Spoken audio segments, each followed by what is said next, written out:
This is Lawrence Cantwell, and this is November 15th, 1992. And we're talking James Sherlock Cantwell this afternoon. This is an informal family gathering to tape some of his life. Of course, he was married to his wife, who he met in England. And to get a good start, we have a foreword here by Althora Raymond Merrill Gosner. She was married to Ed Gosner finally. And I'd like to read this because she has done it so magnificently in this little foreword.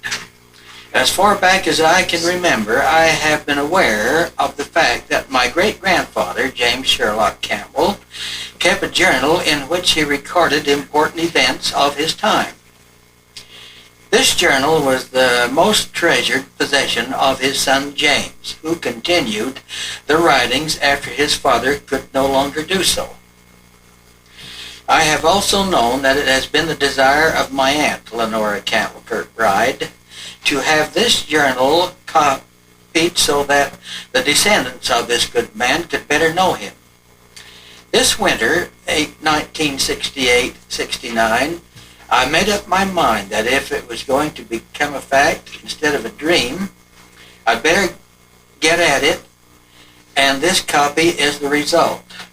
You'll have to excuse me a little bit because I only have but one eye. The journal itself consists of 204 written pages, which measure 8.5 by 14 inches. The cover is a faded tan and brown leather, which is a bit scuffed and worn from considerable handling. It is beautifully written.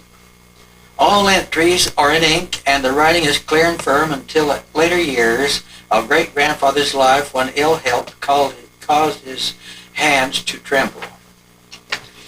He was a well-educated man for his time, and this is reflected in his spelling, punctuation, use of words, organization of thoughts, etc. Part of the charm of the document is the manner in which it is written, and I have followed the original document as closely as possible. His life had more than its share of responsibility, trial, disappointment, and sadness, yet he remained staunch and faithful to the end. He recognized and respected authority, both church and civil, and would not tolerate or uphold those who would dissent in either word or action. The last years of his life were spent in the most part at the home of his son James. Here he was loved and respected father and grandfather. It was with all members of his family. He died in Millville, Utah, and was buried in the Smithfield Cemetery. I wish every one of his descendants could have the opportunity of reading the journal in its original form. Since this is not possible, I sincerely hope that this copy will enable each one of you to attain a better insight into the life and character of this wonderful man. I learned to love him as I spent the hours recording his thoughts. He was a gentle man, kind, thoughtful, enduring, unselfish, obedient, and faithful. He held many positions of responsibility and accepted all calls with a humble and willing spirit. I am sure we all could learn much and become better men and women if we would apply some of his humbleness and acceptance to our lives. Althora Raymond Merrill. Now, I'm going to be a little informal and just tell you the things that I remember about him, the things that we were told when we were growing up as children. We had to learn all these things from older people because we didn't have the journal, which was published by Althora and others about probably 25 years ago. And until that time, the book was nothing but something that we knew existed, but we knew nothing about it. And so I've jotted down on a couple of cards here the things that I've heard about all my life, and I'll tell them the way they were told to me, sort of in a book learning form, perhaps, not in chapters, but the way things happened chronologically, maybe.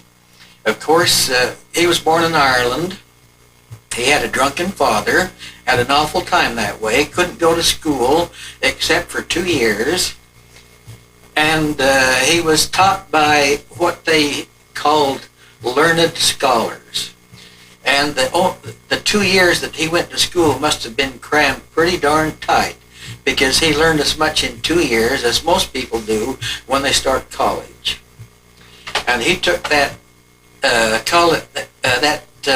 learning with him when he had to leave Ireland when he was a young boy, and he went to England to get employment. There he met his wife-to-be, and I think she was the daughter of the man that he was working for. I think he had a little factory of some sort. But while in England, he was a tailor. He was taught that as an apprentice, and he learned many other things while he was there as apprentices. You see, that was the old English way of you learning a trade. You had to be an apprentice to someone else. You were practically a slave to them for about 5 or 10 years. Well, the church came along and the missionaries came in, and he was made a Latter-day Saint, and he baptized his wife, and they had a few children. I think they saved about the first 2, but the next 2 died. And then they had a chance to go to America where he wanted to go. He wanted to go across the plains to Utah. So they gathered up enough money, and I think the passage was probably only about $50. And so they got on this ship, the young children, and Sherlock. I'm going to call him Sherlock and not James, because James, his son, enters into this a little bit, and I don't want to get them mixed up. So James Sherlock Cantwell, I'll just call Sherlock from now on. And so they got to America. It was the East Coast, and then there's not much in the diary, evidently, that talks about this part of it, but they went to St. Louis, probably on a little steamboat, and he stayed there for several years because he didn't have enough to get his family across the plains. And he worked as a tailor there, and he had quite a good clientele of the more learned people. He was a first-class tailor, in other words. And there was one incident, the first I recall about that time, when we heard, now this isn't in the book, but there was a man came to him one day and said, he wasn't a Mormon, but he was a friend. He says, "Brother Cantwell, you've got to get out of here and take your family, because there's a sect that's going to kill you if you stay here." And he says, "Well, I don't have the money to go." And he says, "Well, I'm going to loan you the money, and someday, if you have any, just send it to me." And so he gave Sherlock enough money to take his family and begin the trek west. And from this day on to that time, we don't know the name of the man, but it's evidently lost in history. But I know that great-grandfather sent him this money in partials of a small amount after he was in Smithfield. So it took him quite a while to repay this kind debt. Well, when he got in on the plains, he had at that time, of course, his wife, and he had 3 daughters, and he had Francis, the oldest son, and then James, my grandfather.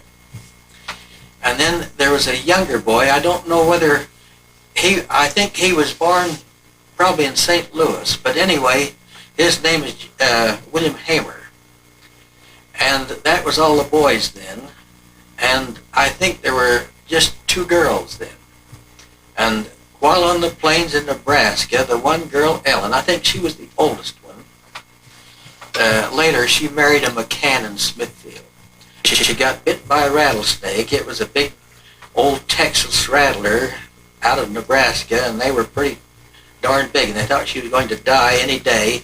And so they were pulling hand carts across, and they had to stop for 2 months to see about Ellen. And she just lingered on and lingered on, and they finally decided to bundle her up and take her along. And they got into Nebraska, or through Nebraska into Wyoming, and that was the very last handcart company leaving the east that year. I think that was the Martins, and they got into Wyoming, and that's when that bad storm struck. But it was in November. The snow was about 8 feet deep, and they were yarded up, starving to death. And the old story is that James was the cook helper, they called him, and they had been out of food for 3 days, and the other people were dying all around them. They lost over half the handcart company. But James took his belt and boiled it up, made some soup, and that's what they drank. I guess that kept them going another day, because the rescue party from Salt Lake got there just in the nick, and they picked him up and helped him into Salt Lake, and they kind of settled in Cottonwood. And Cottonwood was quite a small place then, but there were settlements all around. There's West Jordan, and I don't think Orem was then, but there was Provo and Murray. And Brigham Young had to send the people away from Salt Lake because they were so congested they couldn't even move. And they were pushing people down to southern Utah and west to California and all over, except going up north much. That was called the old icebox of Utah. And so the family kind of settled there in Cottonwood. There were other families that came to Smithfield that were also in Salt Lake, and the one good friend that James Sherlock had was the E.R. Miles family. And they brought first James and Francis up to the valley. That was in 1860.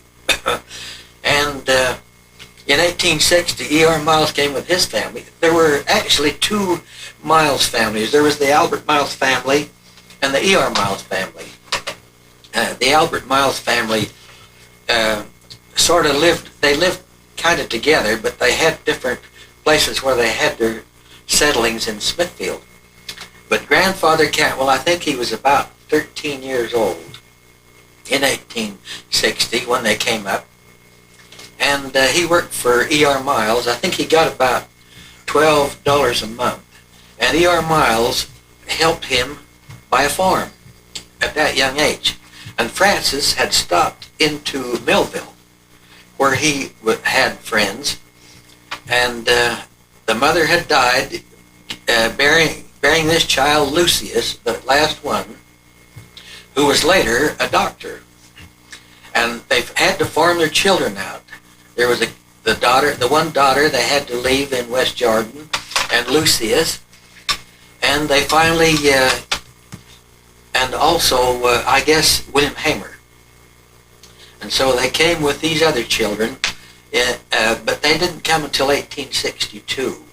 The two boys came up, but they didn't live together, and Francis remained in Millville the rest of his life. And so James came up, and that fall, he went back down to his folks, and they had had an awful time there because they didn't have anything to eat and they were starving. I remember one story was that they had to pick and pluck corn when the snow was 2 feet deep out of this cornfield, and they got half the corn. They would take one cob and give it to the owner, take a cob, and that's the way they divided it. And that's all they had to eat until spring. Well, they had hard times then, but there was a lot of that going on. And it was this Johnston's army coming that caused all the trouble. You see, he said, burn your houses. Brigham Young said, burn your houses, and you've got to leave because Johnston is coming, and he's going to fire all the houses anyway and take over. That was the trouble with the President of the United States then. He believed everything that these people told him about the Mormons, which weren't true at all. And when Johnston got down, he could see that they were mostly all lies. Then he went on to the west and the south and camped on the Jordan River. I suppose that would be between Provo and Salt Lake now, and probably somewhere around West Jordan. but that was his encampment. And so the boys came up and they went back in the fall in 1860 and stayed with their folks. And then the following spring of 1861, they came back up. Of course, I've kind of lost track of Francis. They called him Frank up here, not Francis. So I'll try and remember to call him Frank for you. He was quite a man in his own right. He could speak Indian, and whenever there was trouble around Cottonwood or around Salt Lake or around Weber, then this Frank would go up and get in the army they had there, Brigham Young's, and they would go and placate the Indians. And inasmuch as he could speak the language, he understood them, so he would keep them from fighting each other. And the only way he could do it was to give them a couple of 3 beefs, it says. And so the couple of 3 beefs was something that placated the Indians. Actually, the poor things were starving too. And so this went on, and they even called him from down here in Millville to go and placate the Indians up Weber Canyon, which he did. But James was in Smithfield, and then in 1862, they came up in the spring, and that seemed to be the highest amount of snow and water that Smithfield has ever had, greater than we had about 7 or 8 years ago. And the snow was 4 and 5 feet deep, and the creek ran over the banks, and that's what they had to contend with when they got into the valley. You see, when the valley was first settled, it was nothing but a bunch of water all through it. A bunch of willows and a bunch of water. They didn't have roads to go through. They had to traverse around the top of the valley. They had to go from, say, Mendon, around through Wellsville and Hiram and up around Providence, and they had to stay above the water. They had to cross Blacksmith Fork and Logan River. But they finally got a road built in Smithfield, and that's where they were heading for. And so in 1862, the fort had been built because of the Indian trouble, but James was here when the Indian trouble was in being. See, that was in 1860.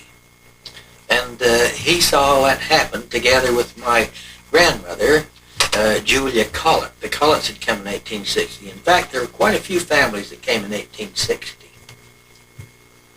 So great-grandfather took over quite a few jobs that they needed right then. He had a small farm, and he took care of that, and they put him in right now as the scribe, because George Barber, the first scribe for our first bishop, Smith, wanted to go and settle out of Smithfield and back and forth, so they put Sherlock in, because he could write so fast. And so he wrote for the next 10 years, and in 1863, they got, or 62, they got a new bishop in. That was Roskilly from Richmond. And so Bishop Roskilly wanted Sherlock as his scribe. That's what they called the secretaries then. And they had these meetings every week, and the scribe did a lot of writing. And if you'd like to see them sometime, you may go down to the Logan Library in the Smithfield books and see it on this microfiche. Rita and I went down there one year, and we spent several days down there writing from James Sherlock's writings. I wanted to get a copy of that, and it was really amusing to see these writings and to see how he worded things and how he described things and the words they used and what happened to the people they had trouble in, just as they do today, and it seems like they had just as much of it. But that's another story. And I was going to tell you about the school. He was one of the first school teachers. And he was the second postmaster.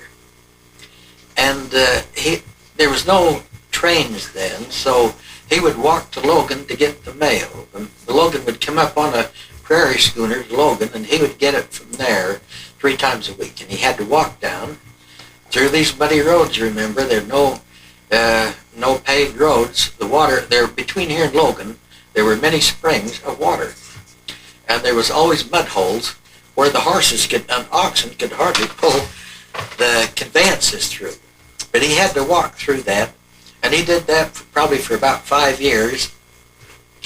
And one day the people of town says, we got to get Brother Cantwell something better than Shank's pony, so we're going to get him a horse. So they got him a horse, saddle and bridle, and they says, here, Brother Cantwell, you're going to go get the mail today. Go saddle up. So he took the old horse, don't know what's the name, and he put the bridle on, he threw the saddle on, cinched it down, and he put it on backwards. And somebody timidly says, Brother Cantwell, you got the saddle on backwards. And he says, how do you know which way I'm going? Caused a little laugh, I understand.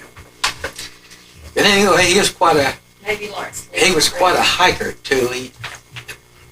He would hike to Mendon. Oh, incidentally, when he came to Smithfield, he brought a good friend from Cottonwood there, and his name was Hughes. And they made him a bishop, and so that's Bishop Hughes in history.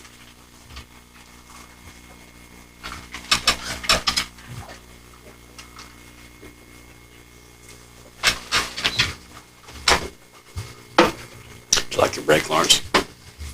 Turn up. It meant nothing to Sherlock to walk to Mendon to see Bishop Hughes. He'd go down there. He would say, walk to Mendon today, had dinner with Brother Hughes. And then the next entry would be, I walked to Providence today to see one of my good friends down there. And I walked to Millville today to see Francis. So he was always walking around. He don't ever say much about the canyons. I don't know whether he climbed in the mountains or anything like that, but he hardly ever said much about the canyons and climbing mountains. I've often wondered if that's where I had the end to climb mountains. And, I know my good my brother-in-law, my Jerry Henriksen, my son-in-law, tried to get me to climb the Grand a couple of times, but I run out of oxygen. But he really tried to get me up there on top because he knew I wanted to climb it. But we never got there, although he did about 5 or 6 times. And I think that Sherlock had the same yen to do these things, and he would go and walk great distances. He would even walk to Salt Lake, and he would stay with a good friend in Ogden and spend the night with him, and he'd go on to Salt Lake, and then he'd come back and spend the night with him again. And that went on for quite a few years until the railroad came. Let's see, he taught school here, one of the first, as I mentioned. And, in the schoolhouse, they had a schoolhouse and a church house together. And they also had dances about every week. And Brigham Young told them to dance a lot to relieve the tension. And so they had these dances.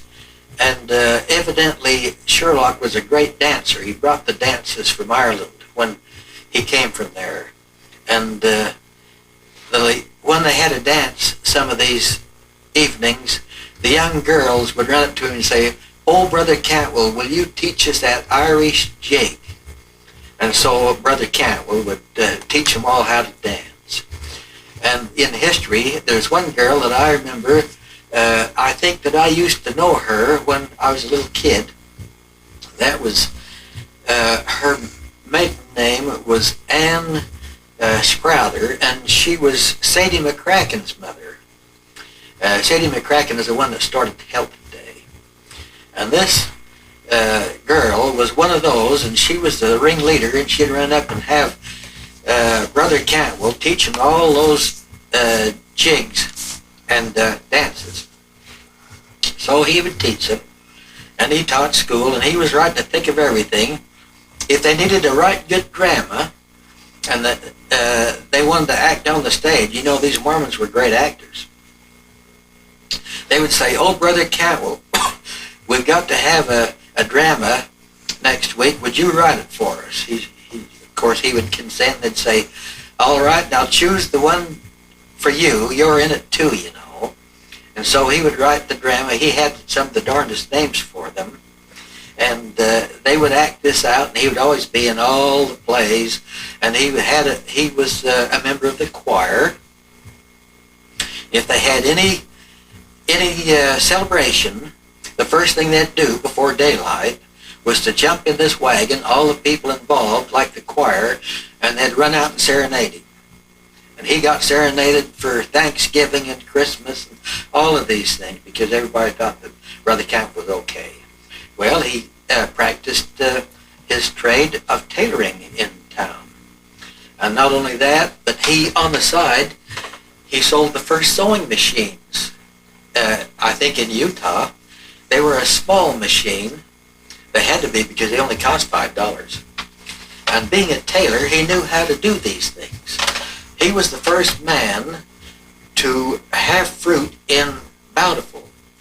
As he traveled to Smithfield, he stopped in Bountiful and took some peach stones that he had from Cottonwood and planted them all over Bountiful. And to this day, I'll bet you can go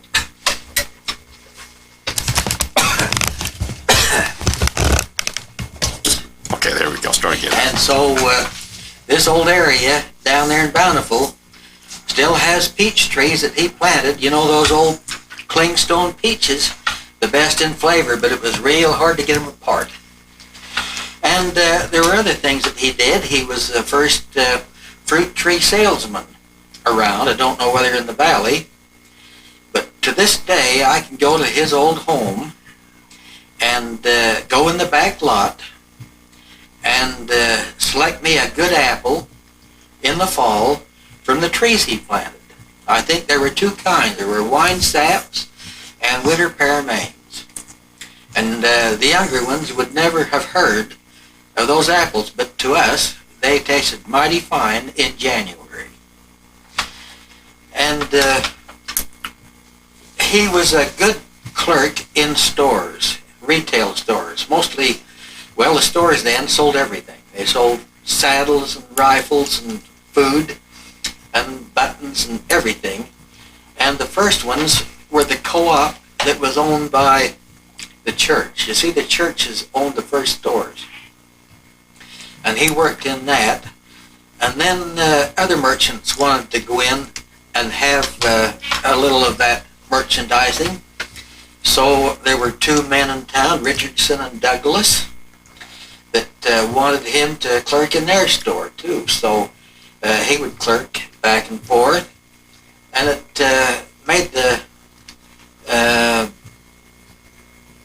bishop, Ross Kelly, quite angry to think that they were in business, you know. And so he says, well, is it all right if I clerk there, or will you tell me not to? And he said, well, go ahead. And so he did clerk there. And history says that the store went out of business when Douglas and Richardson were sent on missions. So they went on missions for 3 years, and so Sherlock stayed on and clerked in the store. And when they returned, then they divided what they had left, and they each went their turn, and they both opened stores. And the old rock store on the corner that has the American Legion in it, that was one of them. And the Richardson store was a half block south where Carl Clark's home was built. I don't know who owns Carl Clark's home now, but they were only but a half block apart. Great-grandfather worked in both of those stores, and that shows you that he was an ambitious man. And he was quite a goer. Like I said, run to Mendon, thought nothing of it, and run all over the valley in no time at all. And let's see, told about carrying the mail. And when he got through and a little bit older, his son James took the mail job over. And Sherlock had the post office in his home, and it's still there to this day. So I know that that is one of the oldest established post offices in the United States that's still there. I don't know of another one. And that was there for quite a few years because James was postmaster for quite a long time too. And he was quite a man to have medicines in his house. It don't matter what the ailment, they'd always go get Brother Cantwell to come and doctor the ailment. Whether it was a cow, a sick cow, or an oxen, anything. He'd try anything to help alleviate the pain and discomfort of this disease. And he'd give it to his own children and whoever needed it.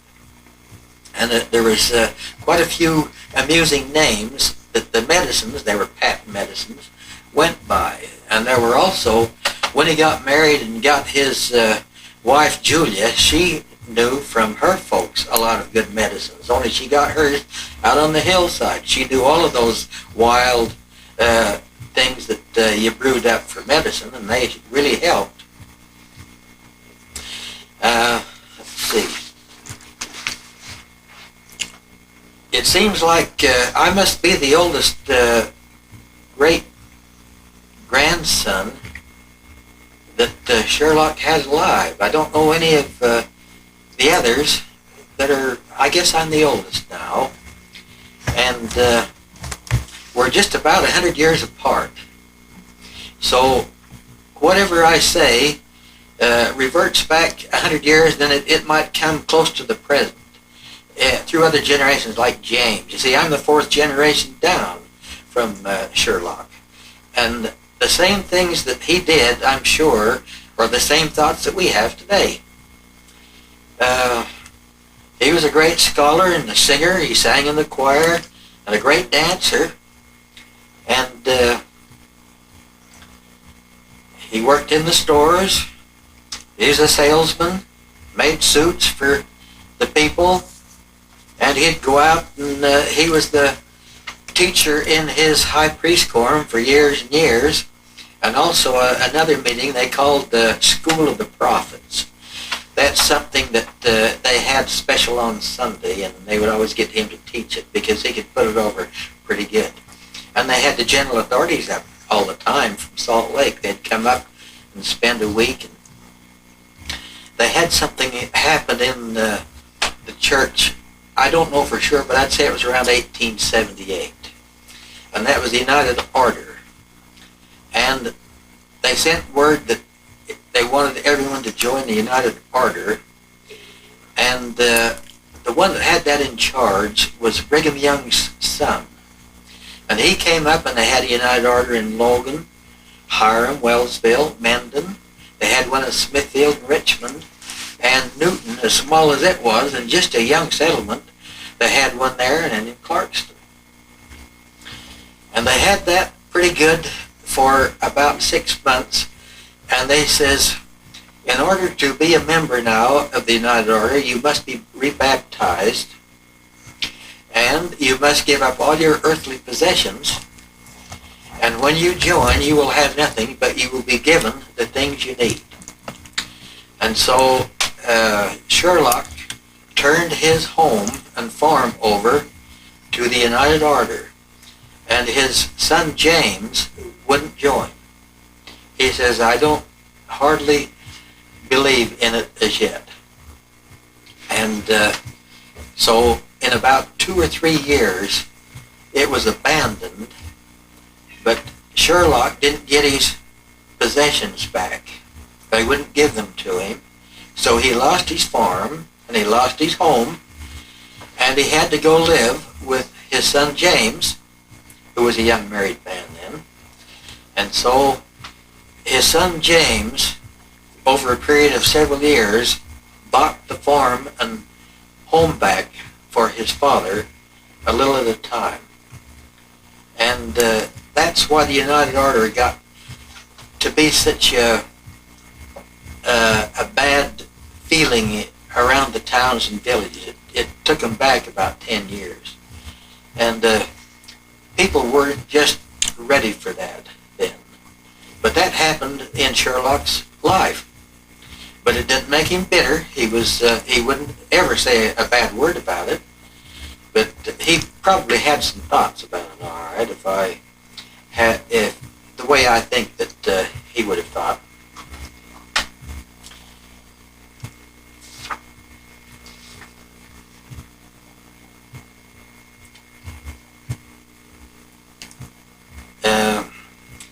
About the last 5 years of Sherlock's life, perhaps I should mention about when he was here in 1863, and that was when Connor was coming up to take care of the Indians. Now, Sherlock was a great friend of the Indians. He liked them like James did. And you see, there were Indians all around them all the time, but the big settlement was up on the other side of Preston. And the settlers knew the soldiers were on their way to decimate the Indians, and they tried to get them to stop. They tried to stop them in Mendon, Logan, and when they got to Smithfield about 2:30 in the afternoon, both young James and his father, tried to entreat with Connor not to take care of the Indians and leave them alone because they could take care of them and feed them. They had enough food they could take care of them, all right? But no, they wanted to kill them all. So on they went to Franklin, and of course the rest is history. But that happened in 1863. So he was a great peacemaker, too. As he got older, he suffered a lot from sicknesses. They didn't know much about them then, but I know that he suffered from diverticulitis, and he had Parkinson's disease, and that's why he had to quit being a scribe, was because he could no longer write, because he shook so hard. And he had, I think he had a hiatal hernia, because he couldn't hardly eat anything, and he had all these other problems and had no recourse, especially even with these patent medicines, he couldn't help, so he was in a bad way. And so he gradually suffered with these things, and he got so he could hardly walk anymore, and they had to take him down to visit his kids around. And there was one son that married, I think his name was William Hamer. He married Lorena Downs. He was the youngest boy that was farmed out, you remember I told you about. And then there was Ellen, she was the McCann. And there was one girl that married a Berger. She was the youngest girl, I believe. I think her name was Elizabeth, as I remember. And then there was Mary Ann, and I know more of her than any of the other children of that family, because she remained close to home, and she married Thomas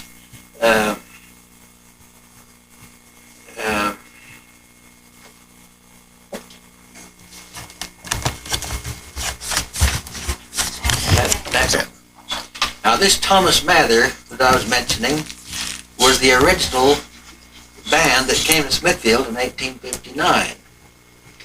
And they were married, and they lived close to James Sherlock. And their home was about a half a block over to the north.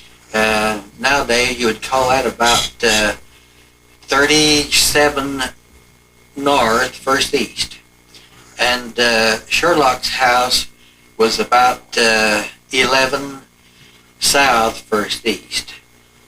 And that was a house that had been pulled from close to where this Mather home was, across the road, and spotted in there. And when it was built on, they built the post office on there, and that's why they moved it. You see, the fort line had all these homes up and down there on both sides of the creek. And after the Indian affair was taken care of, they pulled the homes out further, some out on the farms, some out on the streets. This is one of the homes that was done that with, and then it was built on through the years. And Mary Ann had several children, And the ones that we're familiar with today is Golden and Gaylord Sorensen and Ethel, their sister. Now, Mary Ann had a son by the name of Fred. No, he married one of the girls. She married Fred's son, and her name was Ethel. And I think that's where Ethel Sorensen got her name. And Ethel's mother, of course, married Sorensen, and that's Golden and Gaylord. And from that, there was Dr. Noble, our town and Richmond's physician. He came from that Mary Ann line. And the Noble family, many of them around now, and they all came from Mary Ann. And so the Mathers were a great family too. There was Nathan Mather and Conard. Conard is still alive. I guess he's the only boy left. We lost Nathan last year. And I don't know how many girls are left, but there's not more than just a handful of that generation. So out of the 4 generations, there's not too many of us left. I think in the 4th generation that I come from, I'm the oldest, and then there's Lou Littledyke and Dean Cantwell and Jim Raymond and Russ Raymond, and of course the one I read about, Tori, she's the only daughter there. And then we have Blanche Bingham and Eva Haslam. And we have Marcella Cantwell, that's Milo's daughter, and Ruth. Bernice died a short time ago. And I think that's about all the children that we have left. Betta Cantwell just died. And so Dean and Ken Cantwell just died. So that puts us down to just Dean. And Neoma died. And Neoma died, that's our sister. And Leon. And Leon died. So outside of that big family, there's only a handful of us left. And I didn't think that I was the oldest great-grandchild until I began to talk here. And I guess I am. I beat Dean by just a whisker. I was born in March, and he was born the next January. And I guess Blanche is the oldest of all the girls in the whole family of great-grandfather Sherlock's. So that's quite a distinction of having the oldest girl and boy in the same family. Would you like... Go ahead. I might mention that Francis, living in Millville, was a great boon to that settlement. He made charcoal for the town. You see, they had to have something to burn in the winter, so they made charcoal. And he was the first blacksmith down there. And if they had any trouble around, he was the one that they ran to first to get. And when great-grandfather Sherlock got real old, he wanted to visit down there to Frank. You see, Frank had a lot of trouble in his own. He was just quite sickly too after he had reached about 50 years old. And great-grandfather would go down and try and help him. And Francis' first wife died of milk leg. That, of course, was nothing but childbirth fever. They just, those young mothers just died by the thousands, and he lost his wife, and then he remarried and had a big family of children from his second wife, too. And to this day, when you go into the Millville Cemetery, you go up that little hill, the first thing you see is a bunch of Cantwell stones lined all up and down that first row of graves. And so Grandfather James took Sherlock to see Francis this one day, and he took him down to Millville, and he got sick on the way down, and he couldn't return, so he stayed with him, and I think about the next day he died. I remember them saying that he was sitting in a rocking chair out on the front yard when he died. And of course that was in 1878. And so he was buried up in the Smithfield Cemetery. His wife was buried somewhere down around Cottonwood. I don't know whether they know where her grave is or not, together with the children that died there. But we don't have the last word on that, but someday maybe we'll find it. Now, perhaps I could mention to you a little about the Battle of, it really wasn't a battle, but it was the first incident of a confrontation between the Indians and the white men in Smithfield, and that took place in 1860. And that was when Grandfather Cantwell was here. And also, Grandmother Collett Cantwell was here. They had all come up that year. And I rather think, I don't know whether they were incident to the thing that happened, but they were close around, I imagine. But it seems like the Indian chief who was encamped in their more or less permanent settlement up by what we call Mack Park now. And they were camped in there, and the white men said that the chief had stolen a horse. It was later found out that he hadn't at all, because they found the horse the day after the incident down on Bear River. And so they said the Indian was guilty, and they took him and tied him up to a tree on Bishop Smith's yard. And they had 2 guards over him. That was Tom Wynn, and there was Sylvanus Collins was one of them. And of course they had an audience of probably about 25 people when these young bucks came streaming in on their horses to release the chief. Well, they ran over to the chief to untie him, and one of the guards raised his pistol and shot the chief right there. And that caused the confrontation between the two of them. The Indians start fighting and the white men start shooting. There was one white man, as I remember, his name was Cousins, and he was wounded in the melee. In other words, he got shot, but nobody to this day knows who shot him. But I've always had a thought that it was one of the guards that shot him and not the Indians, because they were mostly shooting arrows. And so he got shot, and it never said in history whether he died, but I don't think he did. I think he probably got maybe shot in the shoulder. And so the Indians whirled around, jumped on their horses, and took off, and they ran over to the south, to the north about a half a block. Now this took place over where where Smithfield Summit School now is. That was about where Bishop Smith's house was. And so the Indians ran over to the creek and ran up the creek, and sitting on the bank right where the city office is now, saw these 2 men from Franklin eating lunch. They were on their way home.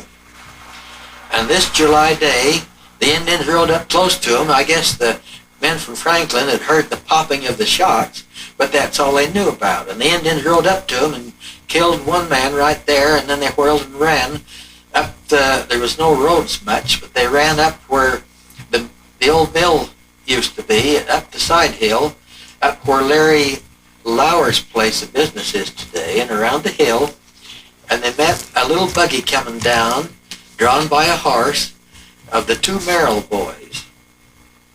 And they had willows on this buggy for the Bowery. Now a Bowery is an enclosure where the speaker of the day took over. They had to have shade because in July it was mighty hot. So they had to have a Bowery around them. And so the Merrill boys got the blunt of that. One was killed and the other was wounded. And the Indians tried to scalp the dead boy, but the other brother, who was wounded across the stomach and in the hand by the Indians, I guess there was an arrow sticking through one of them, he took his left hand and threw rocks at the Indians and kept them at bay. And then evidently the Indians heard somebody coming up the hill to help, so they turned and ran up the main canyon as it is today, and they got up as far as Indian Canyon, and they took off and took up the hill. Well, the settlers had gone to Logan hurriedly and got the Minutemen. And the captain of the Minutemen was William F. Rigby of Wellsville.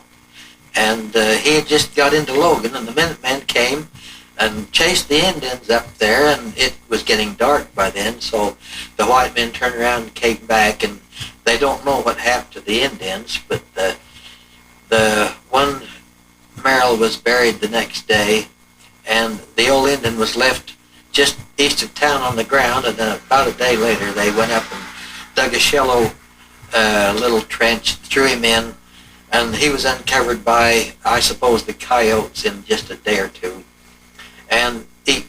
And his skull was left there, and the next year, a man by the name of Joseph Watts went up there herding his cows, and he saw this jawbone with a distinctive blue incisor tooth in it. And he thought that was remarkable, so he took the jawbone home with him, showed it to his wife, and he nailed it up on his porch. And in a little while, an Indian walked past and saw this jawbone. He walked over and looked at it, and he saw this blue tooth. And he recognized it as the old chief. And he said, Pugwani, that was the old Indian's name. And so he went, the Indian left in a hurry, and the Mrs. Watts ran, got her neighbor, and they ran and pulled the nail out and got the jawbone off the porch and threw it in the creek. Pretty soon, here come the Indians, about 12 of them, storming around looking for that jawbone. They couldn't find it, and they grunted and groaned. You know, when Indians talked, they grunt and they groan. And they tried to find the jawbone. They were angry, so they took off and left. And as soon as they left, these two ladies waded out into the creek. I don't know how deep it was, but being in July, it was pretty high. But they knew right where they'd thrown the jawbone. They took it, and they went behind the house, dug a hole, and buried it. Could be there today, I don't know. But that ended that battle and what happened. I might mention, too, about the massacre of Bear River. That was up close to where Benida is. Now, that's north of Preston, probably about 5 miles. And the miners were going to Montana to get the gold. And the road up through there was through Cache Valley and down through where Malad is now. And they would go up to Montana and get all this food and take up and bring gold back. Well, the encampment of Indians there at this Indian camp above Benida, I don't think it ever had a name, but it was on a gully.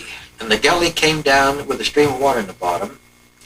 And that was where the Indians stayed in the winter because they had the water and they had shelter. And they had warmth from the warm springs in Bear River, just down a ways from where the encampment was. And these miners got in a melee. I think they probably fired the first shot at the Indians, but anyway, the Indians wounded one and killed one. And they hurriedly went to Salt Lake and went up to Fort Douglas that had just been built that month. And Captain Connor from California was there with his volunteers. He'd come up from California because the Civil War was now going, and he wanted to keep the Southerners from getting too prominent around Utah, and he wanted to keep an eye on the Mormons. That was the main thing. So the miners went and pleaded with him and they signed out a warrant for the arrest of these Indian chiefs up there and what had happened. So that was just what old Connor was looking for. So he got his men together, probably about 300 of them. On horseback, he had cavalry, he had cannon, and he had all these foot soldiers, infantry. And he had marched some by night and some by day, so the Indians didn't know that he had such a strong party. And everywhere he went along there, the people would entreat to him not to kill the Indians. But, it was just a faction of a few Indians that caused all the trouble in this camp. There was maybe 3 or 4 of these Indians that had surprised these white men and killed one of them. But for the white man, every Indian in that encampment, including the papooses, were all equally guilty. So he was going to kill them all. And he told all these soldiers, he says, when we get there, kill kill everything. Nits make lice.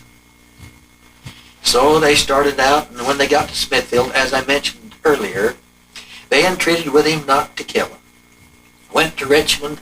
It was getting on to afternoon then when they got to Richmond, and they decided to encamp at Franklin. There were several men in Franklin that told him to leave him alone, although Franklin was getting the brunt of these Indians going in there and demanding food. Well, anyway, old Connor decided that he was going to go take care of them, and he had two cannon there on wheels pulled by two horses, and he says, I'll fix them. And so the cannon left then, and together with about 40 of the wagons, he had a lot of equipment. And the cavalry was left in Franklin until the infantry got in about where Preston is, and then the infantry came out. And they were going down through Fairview, is today, and there were a lot of springs there, just like all over Cache Valley.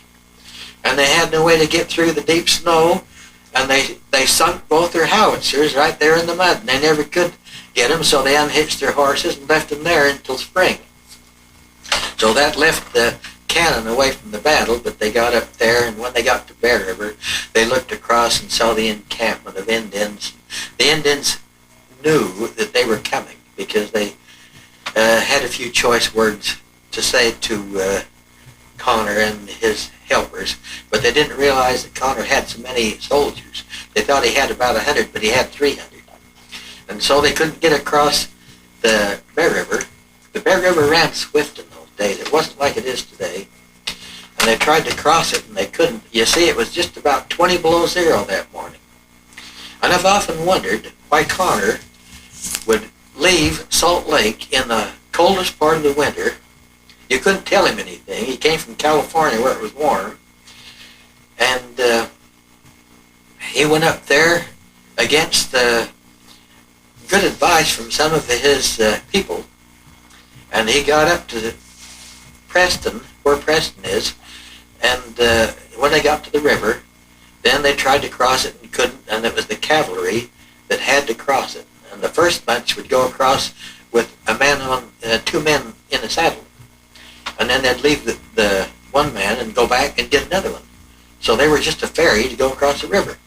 And the Indians started shooting at them, and they had a regular battle there.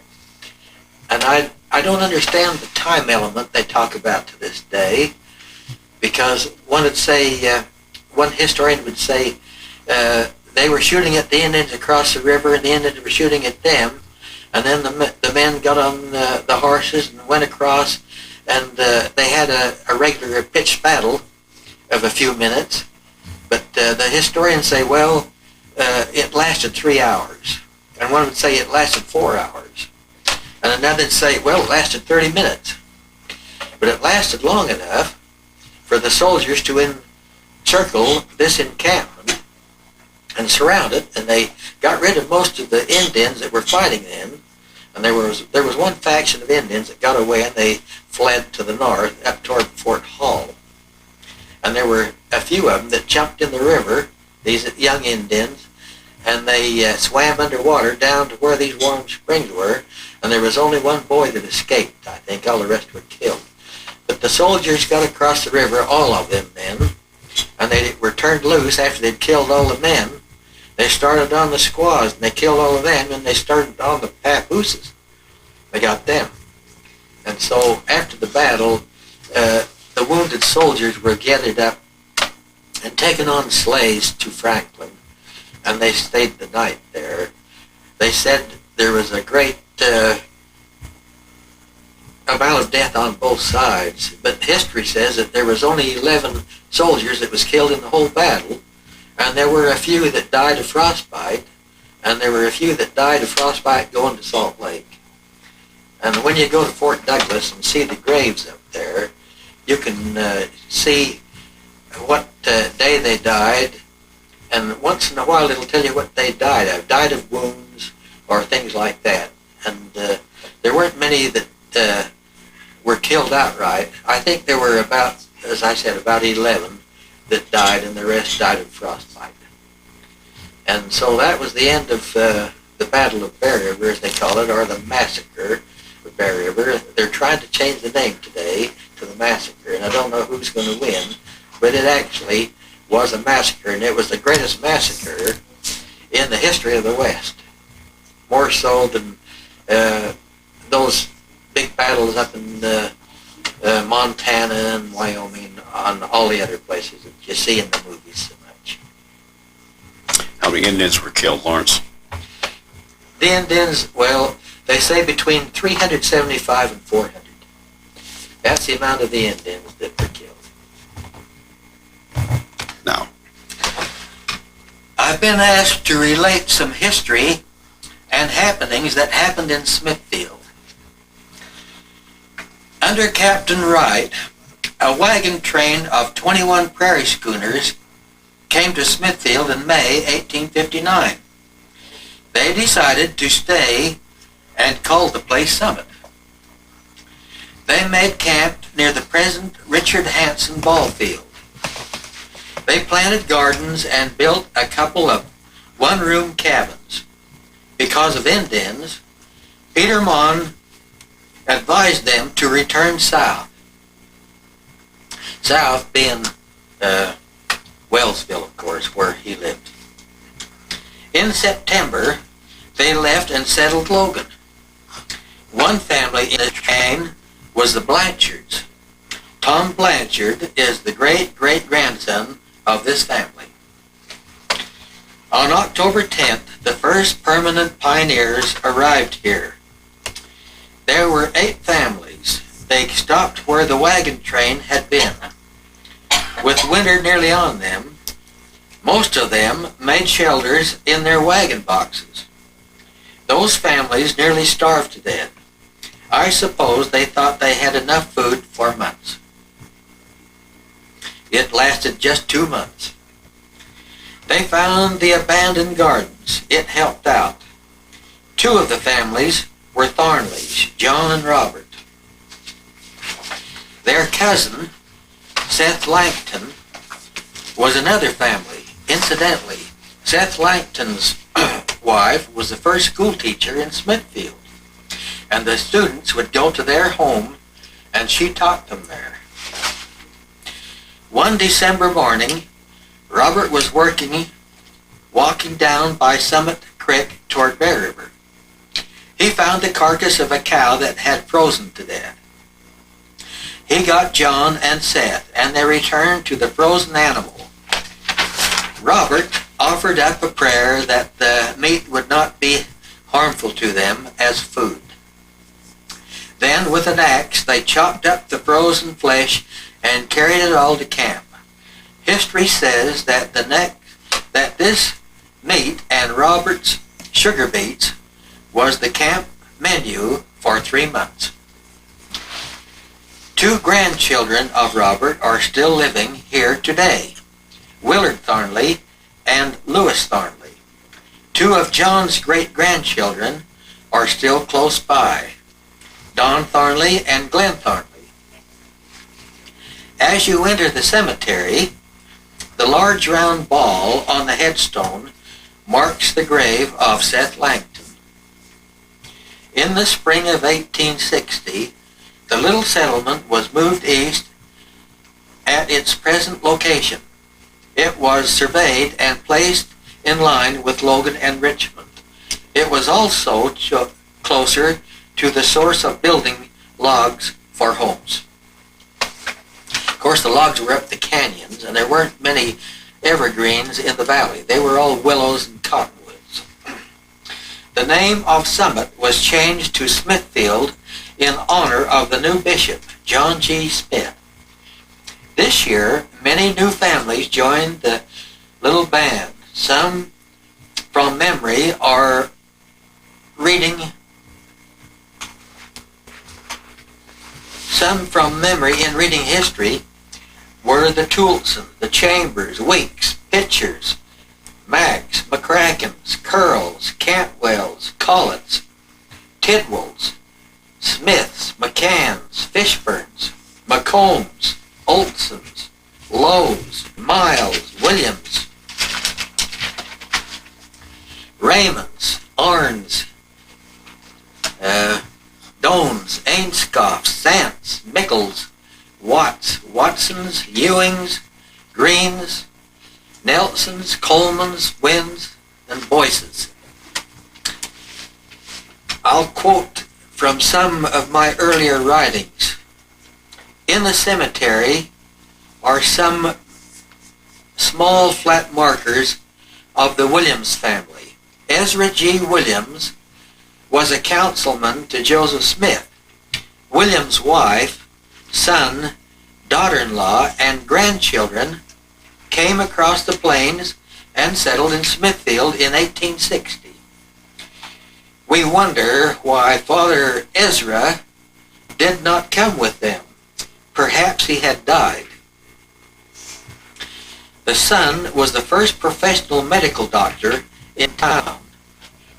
They lived in the fort. Dr. Williams was co-owner and built the first grist mill here. That's a flour mill. Death was unkind to the family of Dr. Williams that year. He lost his mother and 3 young children. We don't know what they died of. Perhaps it was diphtheria. They moved to Ogden in 1862. It was 1860 when Smithfield had the Indian fight. The old and new pioneers built a fort a block wide and 3 blocks long. It was on each side of the creek. They remained there 3 years. Samuel Ross Kelly was made Bishop of Smithfield Ward in 1862. A small church building was built near where the public library now stands. The building was also used as a school and recreational gatherings. This incident with Robert Darnley could be called the incident of strong faith. About the year 1865, Robert and a companion were up the canyon hauling logs down on a sleigh. While loading a log, it slipped and caught Robert, tearing a large gash in his side. Robert prayed that he would be all right. His companion loaded Robert on the sleigh and quickly drove him home. Little wife Annie Thornley looked at the wound and was appalled. Another prayer was offered by her. There wasn't a doctor closer than Ogden. She called for a bucket of cold creek water. She swabbed around the wound. Then, with needle and thread, she sewed up the foot-long incision. History says Robert was again raging up and down the canyon in a month. Pretty hardy character. I think that was the wound where little wifey took the needle and went in a little bit too deep and sewed some of the skin to the thread and the bandage. And Robert Koshner says, Annie, I think you're going a little too deep in there. And she says, tut, tut, husband. And when they got dressing the wound about 4 days later, they found that she had sewn the bandage to the wound. Counted in the hardy band of 8 families was a young chap named Thomas Mather. Then he grew up.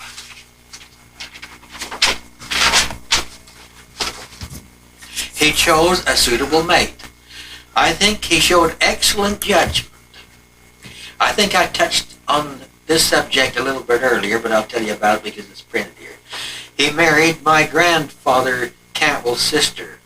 They still have 4 grandsons close by. They are Nathan and Conrad Mather and Golden and Gaylord Sorensen. This humorous incident took place about 1865. Great-grandfather Cantwell was the town postmaster. 3 times each week he walked to Logan and carried the mail back. He was a great walker. He didn't have time for horses. He came from Ireland and pushed a handcart across the plains. By the settlement But the settlement felt sorry for him and procured a horse, saddle, and bridle for him. This is the story I related a little earlier, but I'll repeat it. The first time he saddled the horse, he put the saddle on backwards. An onlooker said, "Brother Cantwell, you've got the saddle on the wrong way." Responded James Sherlock, "How do you know which way I'm going?" When he gave up the postmaster job, his son James took over. The post office was enclosed in their home. The two lived in the same house. The house is still there. It is at number 11 South, 1st East Street. It is now owned by Armand Smart. The old room of the post office is still there. I'll bet this is the oldest remaining post office in Utah. Not only that, but the United States. Nowadays, when you have a new post office, you've got to have hot and cold running water and places that if you take a match and light it, the water will spurt down and denude everything. You got to have ramps built for people in wheelchairs to get up and down in, and they got to be A #1 class or out they go. And this didn't happen back when these post offices were built. If you could get through the door and say, "Brother Cantwell, is there anything for me today?" He'd hand them their mail, and that was it, and they went home and were happy. This is a family incident of Indian and a pair of scissors. Now, through the years, I've heard that this was grandmother Julia's story, but I've also heard once or twice that this was grandmother's sister. She was a colic, and she had a couple of 3 other sisters, and they were fire eaters. They weren't afraid of anything. But just for the way things are written and the way things are, won't hurt anything if I get the wrong lady in here, so I'm going to say that it was Julia because she is my grandmother. Knew her best anyway. Grandmother Julia Cantwell was the daughter of the Daniel Collets. Great-grandfather Collett was one of the interpreters of Indian languages for Brigham Young. He was the town's first blacksmith. He built many handcarts while in St. Louis. The languages of Shoshones, Utes, Paiutes, and Bannocks were a great deal alike. It was mostly the Shoshone that lived in Cache Valley. There was a gathering of them at the Collett house most of the time. Now, this is what they used to tell me. There was always a big gathering of Indians, especially around mealtime. And it would be pretty perplexing for these Collett girls to find enough food for this whole Indian band that would be there to eat this white man's food, and that was sure nice. And besides, they could hear what was going on all around the valley and places because Daniel Collett would tell. Their home was where Hanson's garage now is. In 1860, when Julia was 14, her folks gave her a real prize, a pair of scissors from Sheffield, England.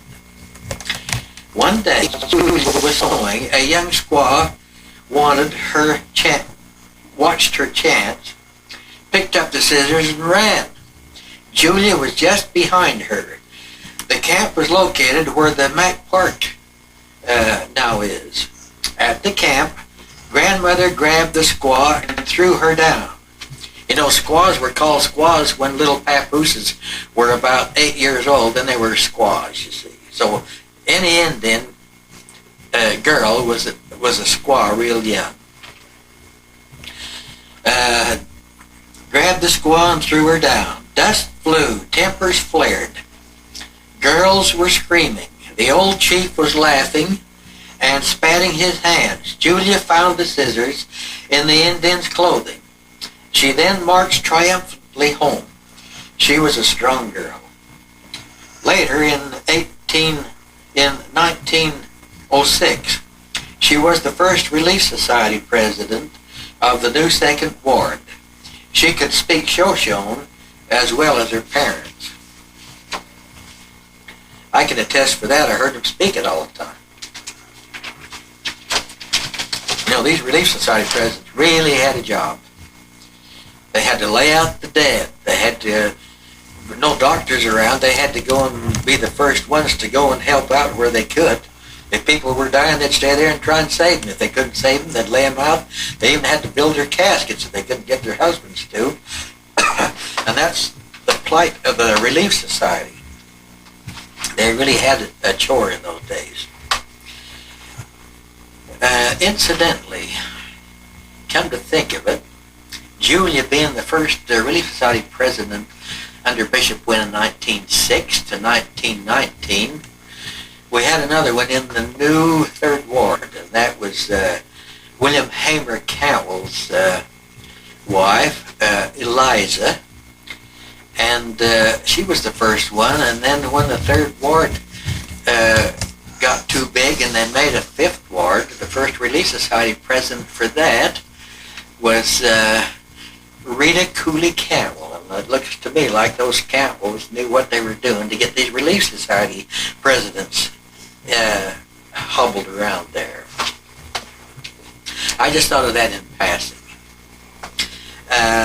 George L. Farrell was set apart as bishop in 1880. The chosen project was the building of a tabernacle. The members agreed. Preston T. Moorhead was master mechanic, and E.R. Miles and Thomas Hilliard supervisors.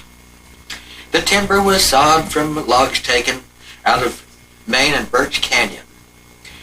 One may observe the tree stumps to this day after 110 years. I know because I've gone up there and looked at them and measured them and tested them to see if they were rotten. I'd strike them with a rock. They were just as sound as a bell right today. The rock for the foundation was taken from an abandoned half-built church. Started years before.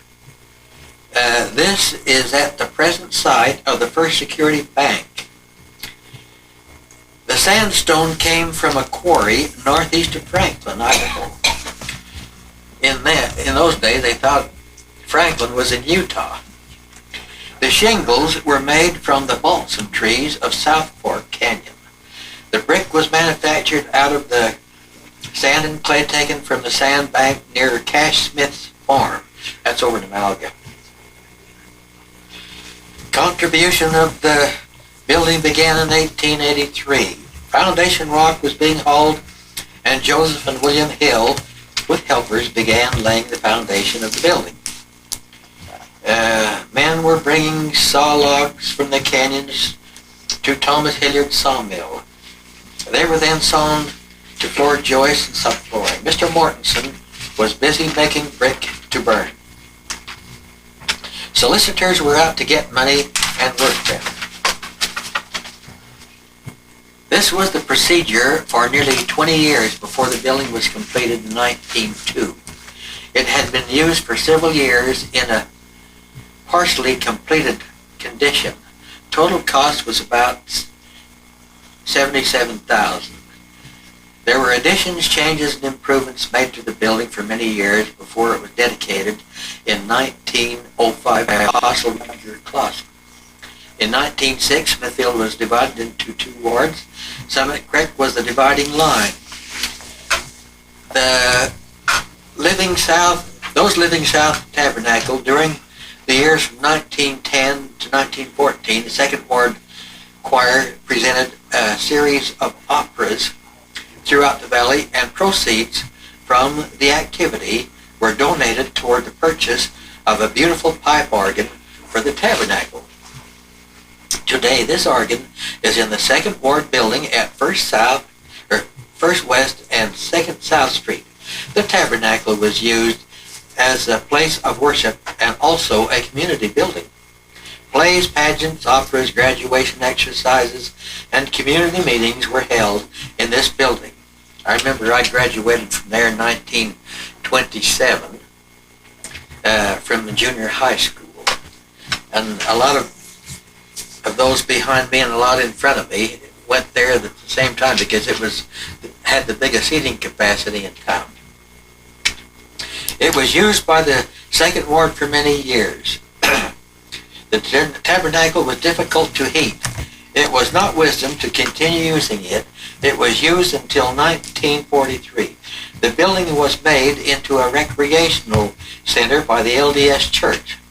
It had previously been owned by Cache County School. They sold it for $1 with a stipulation. It would be made into a recreation center because the building would no longer be used as a place of worship, but one of the amusement and activity. It was advised that the steeples of the building be removed. Cost of the remodeling was $23,000. This tabernacle has been a familiar landmark in Smithfield. Members of the community are proud that it has been converted to a youth activity center. It is once again giving service to the community. William L. Wynn was made bishop of the new Second Ward in 1906. The rest of this pertains to the different wards in town. Well, that's what.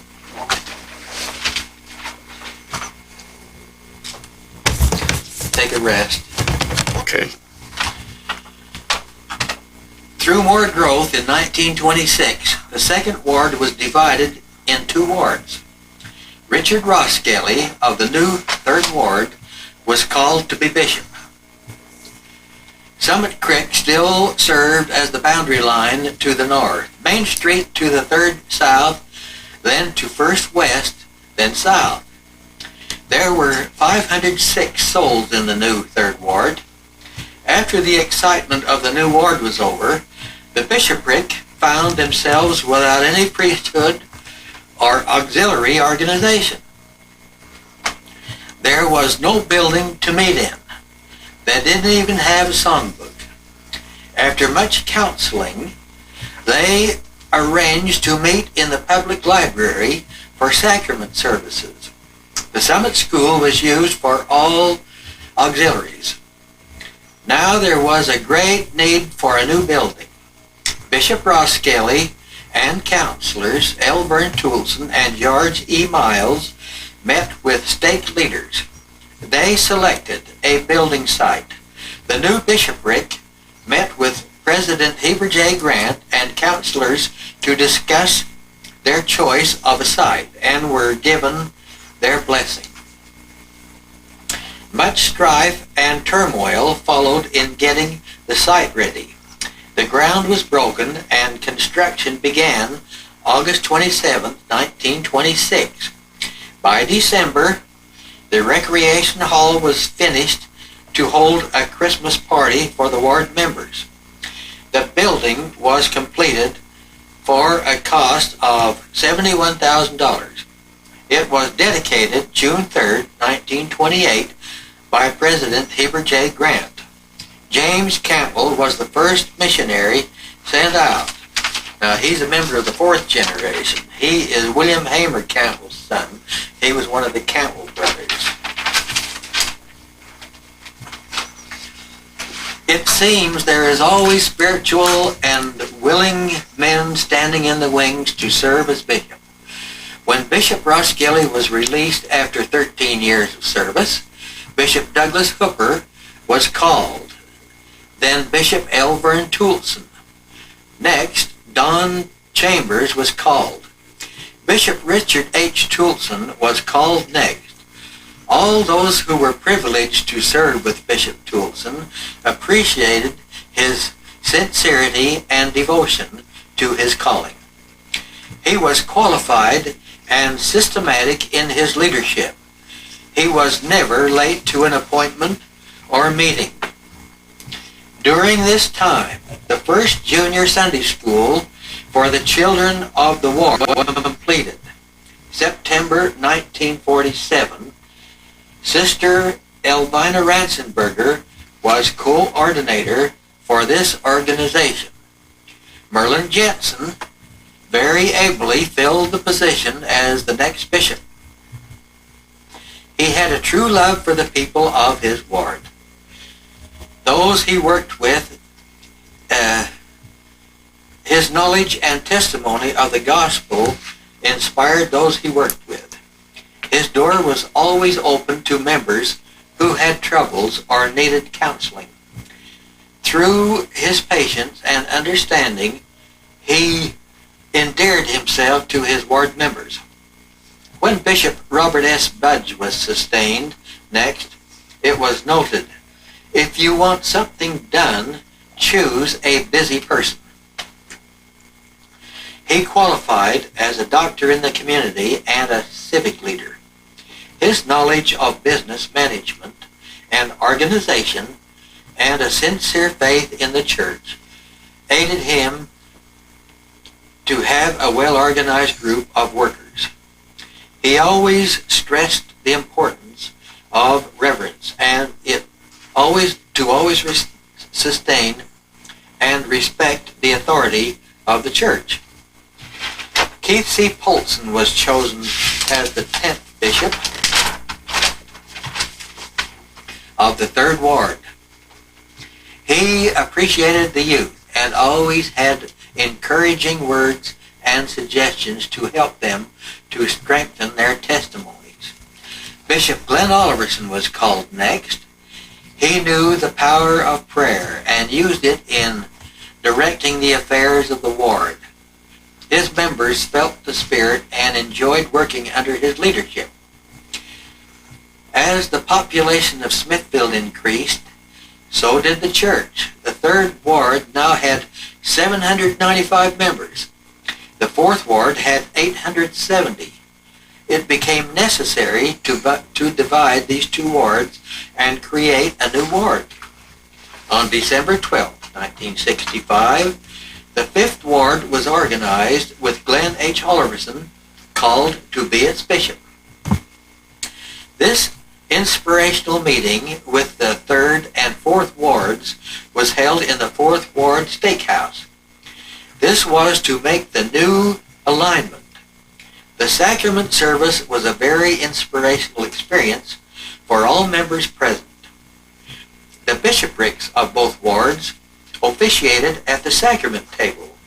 The deacons of both wards passed the sacrament to the congregation. First babies blessed in the new 5th Ward were Marta Mickelson and Andre Parkinson. First funeral service was Sister Rose Weeks. First missionary called was Wayne Jensen. Others called later were Mike Oliverson, Darrell Ross Kelly, Dale Hanson, and Mike Budge. Those serving as missionaries in the 3rd Ward at the time of division were Jerome Thornley, Lee Mack, Court Budge, Greg Lowe, Jerry Peterson, John Mickle, Darwin Weeks, Terry Johnson, and Larry Cantwell. Lynn B. Nelson was next called to be bishop. In 3 years, the 5th Ward moved up to the new stake center. In 2 years, with the new boundary alignment, Leroy Parkinson answered the call as bishop. In 1978, with another ward boundary alignment, Dennis K. Watkins was chosen as the first bishop of the new 10th Ward. A boundary change came in 1982. Gary Hodges was set apart as the next bishop. Rapid growth of the wards caused another boundary change in 1978. Michael Paskett was called to take the office of bishop. All of these brethren were very spiritual leaders. They gave all for the betterment and growth of their wards. We go even further. From the 10th, we were put into the new 13th Ward with Bishop Larry Egbert. In the interest of time, it is impossible to name all of the officers who worked with these bishops, but a tribute is owed all the executive officers. Without the unity of the entire group, nothing could have been accomplished.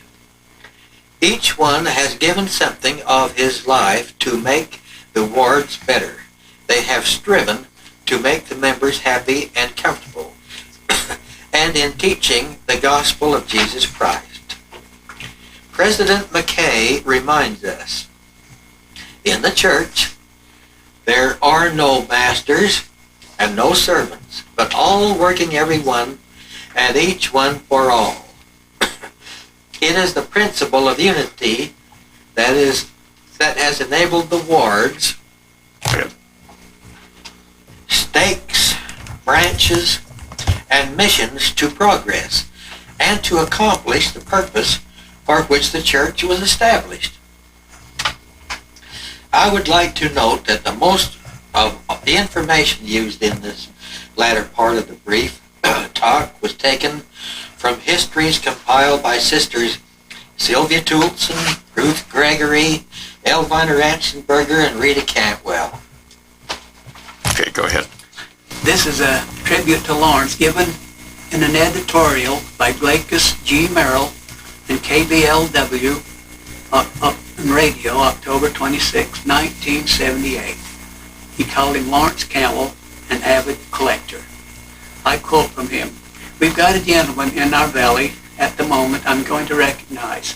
He has received considerable recognition over the past for many of the things that he has done. I take this from the Deseret News, and it's concerning a gentleman by the name of Lawrence Cantwell. He's the type of guy who likes to keep track of things. He lives in Smithfield. He says he's kept a journal of local history since he was 12 years old.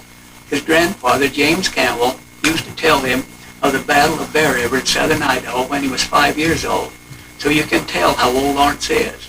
One of the Smithfield's early settlers, James, was a teenager at the time of the battle in 1863, which saw about 400 Indians massacred in 4 hours by the U.S. Army. Cantwell is 67. He has lived in Smithfield all his life and was voted the town's outstanding citizen by the city council. He has published a history of Smithfield and another of Bear Lake and owns more than 1,000 old photos. One of his prime photographs shows 3 convicted polygamists posing in prison attire at the state penitentiary in 1888. The men, including LDS church official George Q. Cannon, were kept in minimum security when plural marriage became illegal in 1887. These were great men, he said. They just had their differences with the federal government. The Smithfield had about 10 polygamists at the most during the area of polygamy from 1845 to 1875. The last time I heard of a polygamist around here was in Melville, Cache County, in 1893, he said. Those suffering most from the ban were the wives that husbands had to give up, he said. Most of them probably never remarried. Cantwell owns what friends in the recording business tell him as one of the nation's largest collections of old music. His 2,000 cassettes hold 10,000 records of bands and orchestras from 1903 to the 1930s, most of them in the roaring 20s. Most of his collected history has been donated to the Smithfield Historical Heritage Society, of which he is treasurer. Cantwell's book, A Brief History of the Three Canyons, devotes itself to short sketches of events in the Three Canyons directly east of Smithfield. Included is an account of the town's first violent encounter with the Indians, which led to the building of the Smithfield Fort. As the story goes, a Shoshone chief was captured and held captive for a day for horse stealing. He was shot while fleeing with 5 of his braves. 2 Smithfield settlers were killed as the braves fled, eluding pursuit in Smithfield Canyon. The chief was left on the ground for a day or 2 and finally buried in a shallow grave. Trouble nearly erupted again when the chief's jawbone, with a distinctive black incisor, was found 2 years later pegged to a settler's porch. When the Indians who spotted the jawbone went together forced to retaliate for what seemed an atrocity, 2 pioneer women buried it, ending the episode, according to the book. At that time, the story says Smithfield men only traveled in armed groups for fear of the Indians. Cantwell also relates a polygamous tale in the chapter entitled The Advent of the Harried Husband. In 1885, the polygamist Moritz Moritzen was plowing his ground in Smithfield Canyon when a friend warned him deputy sheriffs were minutes away. Moritzen unhitched his best workhorse, jumped on, and with nothing on the handle but a bridle, rode east, making it all the way to Bear Lake and eluding arrest, a 45-mile ride bareback. With no trails or roads and steep hills with brush, this is no doubt the greatest single feat of horsemanship ever to take place in this area, Cantwell said. Well, sir, there you are, Cantwell. Lawrence Cantwell, 67, lives in Smithfield. He has been awarded the Smithfield Outstanding Citizen Award. He's got records and history and books that he has written and kept. It must be an interesting thing. So someday, why don't you visit him, talk to him? I bet he'd like to see you and tell some of the tall tales. No doubt they are the truth, and the truth, of course, is what we like to know about. We're getting away from some of the things that actually happened. The older people are dying off, and the only way we can keep them is through these records. And I'm glad we have fellows like Lawrence Campbell who are keeping the record because he's known as an avid collector. Think about it. Meantime, have a good day, neighbors.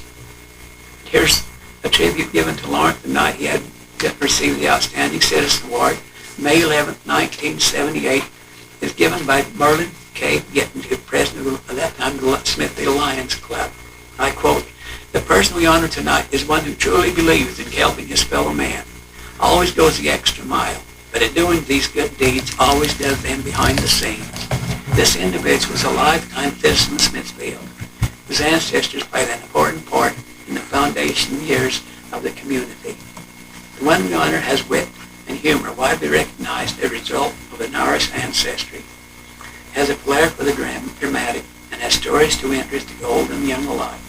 This person loves the great outdoors and has been closely associated with groups perpetuating the beauties and the abundance of our environment. Engaged in helping to preserve the heritage of the community and its people, this person has since childhood shown great interest and developed memory to store such information. Our subject tonight is also a musical person, having participated in valley and community choruses, choirs, quartets, and is entertained on a solo basis. An author, longtime member of Smithfield Wildlife, an executive member of the Historical Society, a beloved father, husband, and great friend of the common man. A member of the original Country Cousins. You must all recognize him by now, our one and only Lawrence Campbell. We honor you tonight and name you Outstanding Citizen Smithfield, 1978.